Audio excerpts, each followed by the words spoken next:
Scale back and streamline, but maintain security. The President and the Pentagon outlined the reshaping of the U.S. military and its focus. And as the U.S. presence in Afghanistan has begun winding down.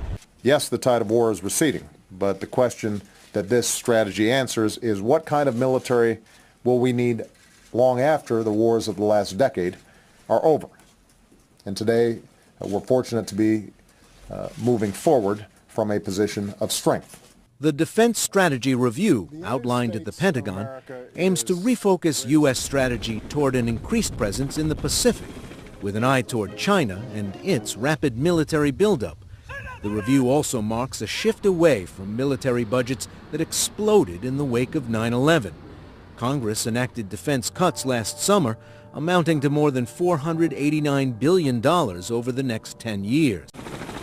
But the cuts will mean streamlining, with the Army dropping from 570,000 possibly to 490,000 soldiers over 10 years. The size of the Marine Corps is also expected to be reduced. He does not mean to repeat mistakes made after World War II and Vietnam by cutting too much. Our military will be leaner, but the world must know the United States is going to maintain our military superiority with armed forces that are agile, flexible, and ready for the full range of contingencies and threats. That did not stop criticism of the new strategy from Republicans in Congress. The chair of the House Armed Services Committee, California Congressman Howard "Buck" McKeon, issued a statement calling it a lead-from-behind strategy for a left-behind America. Должна размываться, даже если это удобно для достижения каких-то текущих политических целей, вплоть до цели избраться на соответствующую позицию. Это просто опасно для мирового порядка. А примеров государств в обход Организации Объединенных Наций, заявление о том, что тот или иной приходом к власти радикалов. Я уже не говорю, что в какой-нибудь момент такие действия, которые подрывают государственный суверенитет, могут закончиться вполне себе такой полноценной региональной войной. И даже, никого не хочу пугать, с применением ядерного оружия. Об этом применением ядерного оружия. The more unlawful assassination of Muammar Gaddafi, the administration has done nothing but show a disgusting abuse of executive power and criminal disregard for domestic and international law, a disregard that nations like Russia and even high-level U.S. military officials view as threats to national sovereignty. Russia has repeatedly stated that that is the issue over military intervention in Syria and Iran: sovereignty. That is the issue at stake with all the threats occurring at this point. And beyond a shadow of a doubt, it's what's at stake with the joint U.S.-NATO anti-ballistic missile system in Europe. And if his and others' warnings are not heeded, whether it's concerning Iran, Syria, or Russia directly, the United States will have violated the rights of a sovereign nation. The non-binding resolution H.R. 568 that overwhelmingly passed 401 to 11 effectively calls for a military attack on Iran when it obtains nuclear weapons capability. Our ground forces have not come under attack from enemy air forces since the Korean War. This is because the United States has been able to maintain air supremacy, providing the freedom of action required by the joint warfighter to emerge victorious on the battlefield.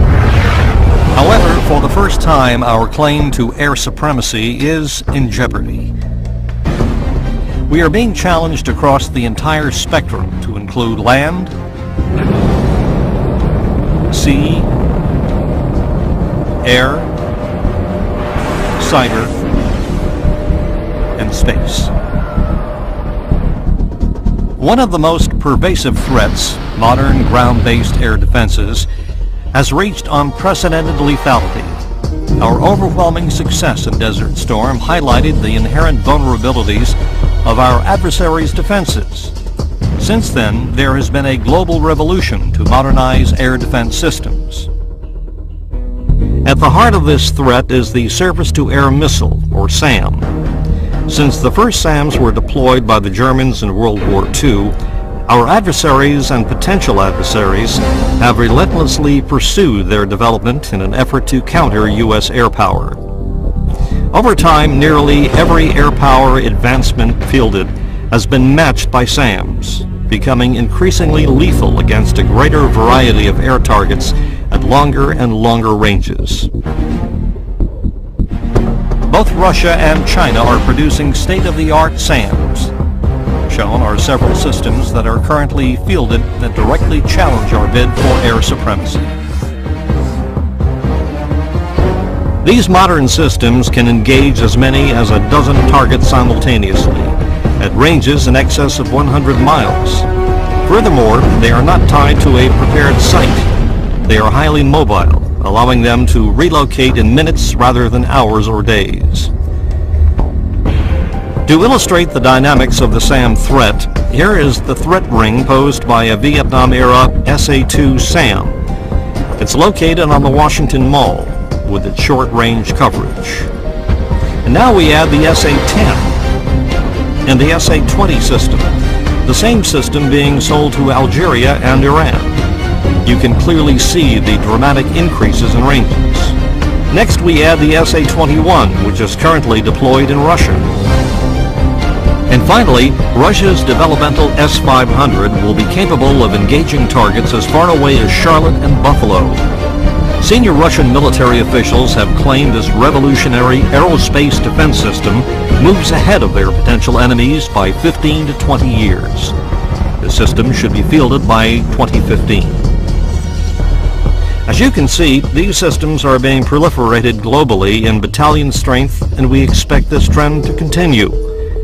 The proliferation of these lethal double-digit SAMs is currently one of the most significant challenges we face. The air defense threat is not restricted to land. These same systems are being deployed on board their ships, extending their air defense umbrella well over Taiwan. Looking at today's notional Chinese air defense umbrella on the Strait, it is redundant, extensive, and survivable, creating an environment that would be extremely difficult, if not impossible, for fourth-generation fighters to penetrate or defeat. Moving on to the air threat, the production and proliferation of advanced fighters provides capabilities equal to or surpassing our legacy fighters. There are several advanced European fighters currently being fielded. Gripen, Fail, Typhoon, that are very competitive with our legacy F-15s, and in some areas they are technologically superior. These fighters are being marketed worldwide and could be sold to a future adversary. Our potential adversaries are making equally significant strides in fielding the latest technologies. One only has to look at the trend in aircraft development over the past several decades to see where our legacy systems are being overtaken. Said another way, 20 years ago our qualitative edge was matched with the appearance of the Russian Su-27 flanker. Today our legacy fighters are being outmatched by the latest Russian and Chinese fighters. As you can clearly see, there is basically no distinct fourth-generation advantage we hold. Russia is at the forefront of advanced fighter technology development. China is also rapidly moving forward with significant aerospace developments based on improvements to existing foreign technologies. Both countries continue to push the envelope, fielding fifth-generation technologies. Both Russia and China are ready and willing to export these fighters to anyone willing to pay for them. You can clearly see the extent of the proliferation problem. It will only get worse. Both China and Russia are also developing follow-on missiles with significantly increased range performance.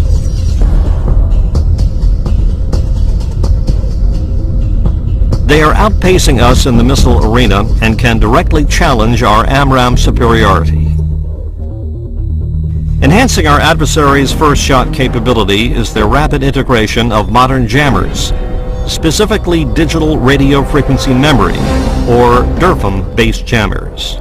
These jammers can capture and replicate, at high speed, our air intercept radars. It can return a false signal, leaving our fighters blind at the most critical moment of the fight. Again, both Russia and China are fielding DIRFM systems that can deny any first launch capability. Bottom line, the size of the stick no longer matters. This technology has shifted the first shot advantage into the adversary's court. Some of these fighters are equipped with very advanced Russian engines that incorporate thrust vectoring technology. This technology provides significant and dynamic maneuverability and turning capability. The F-15C is no longer the world's premier air superiority fighter. No matter how you look at it, Russian and Chinese advanced flanker variants have achieved parity or surpassed many of the Eagle's technological advantages. Looking at other threats, arguably one of the most important challenges we face is the cyber threat. Russia and China, recognizing our vulnerabilities, are maturing dedicated and highly sophisticated programs to exploit and attack our military computer networks. We are absolutely dependent on these networks to control and direct our force in peacetime and wartime. Last but certainly not least is the issue of space superiority. For the first time, the U.S. is no longer uncontested for control of space. In January 2007, China shocked the world by destroying a low Earth orbit target satellite with a ballistic missile-based interceptor. This event underscores that space is no longer a sanctuary for us. Has been ordered to prepare for war in a training directive issued. The order comes from the General Staff Headquarters, which oversees the Army. Forces should train to, quote, fight and win battles, the directive said. The strong words are in striking contrast to previous ones. In particular, the use of the word dazheng, Chinese for fighting wars, has not been seen before. Japan was not mentioned in the directive, but this commentary in the People's Liberation Army Daily conjures up images of the Japanese invasion of China during World War II. It goes on to suggest Japan is gathering other East Asian countries to, quote, contain China. Some Chinese military officials have urged a quick strike to assert China's sovereignty over the contested Diaoyu or Senkaku Islands. This is the metaphor they use, kill a chicken to scare the monkeys. Now we have a Fox's alert for you now. Some new details that we're getting on our top story. Unsettling news, massive budget cuts possibly coming to our armed forces. Defense Secretary Chuck Hagel reportedly plans to shrink the Army to its smallest force since before World War II. Our recommendations were guided by an updated defense strategy that builds on the President's 2012 Defense Strategic Guidance. As described in the upcoming Quadrennial Defense Review report, this defense strategy is focused on defending the homeland against all strategic threats, building security globally by projecting U.S. influence and deterring aggression, and remaining prepared to win decisively against any adversary should deterrence fail.